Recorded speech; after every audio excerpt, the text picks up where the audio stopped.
Welcome to Faith in Focus. The Mishkan. Inspiration from the Book of Mysteries by Jonathan Cahn. We were looking into the distance at a solitary brown tent. It sat in the middle of an open expanse in the foreground of a range of desert mountains. I thought he would say something about the tent, but instead he spoke of prayer. How would you define prayer? Prayer is to talk to God, I said, to bring to him your needs and requests.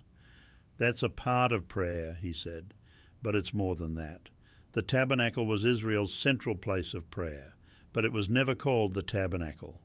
What then was it called? The Mishkan. What's a Mishkan? It comes from the Hebrew root word shakan. Shakan means to dwell, so Mishkan means the dwelling. The Mishkan was the tent or tabernacle that would allow God to dwell in the midst of his people. It was also the central place of prayer, so prayer is linked to the dwelling of God.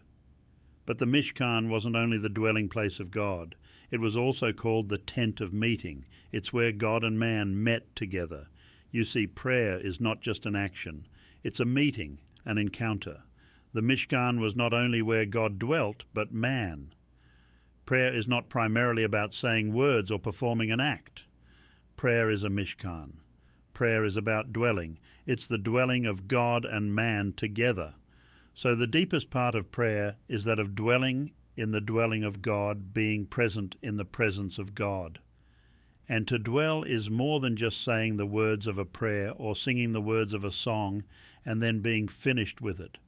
Prayer is to dwell in the presence of God. And the word Mishkan also means the remaining, the continuing, the abiding, and the inhabiting. What then is the heart of prayer? It is to abide in his abiding, and to rest in his resting, to remain in his remaining, to dwell in his dwelling, and to inhabit his habitation. To know what prayer truly is, you must go deeper. You must enter the Mishkan. The mission. Today, practice the secret of Shakan. Dwell in his dwelling, abide in his abiding, and inhabit his habitation. Exodus 33, 9-10. And it came to pass, as Moses entered into the tabernacle, the cloudy pillar descended, and stood at the door of the tabernacle, and the Lord talked with Moses. Psalms 16:11. Thou wilt show me the path of life. In thy presence is fullness of joy. At thy right hand there are pleasures for evermore. Psalms 61:4. I will abide in thy tabernacle forever. I will trust in the covert of thy wings. Selah. Thank you for joining me on Faith in Focus.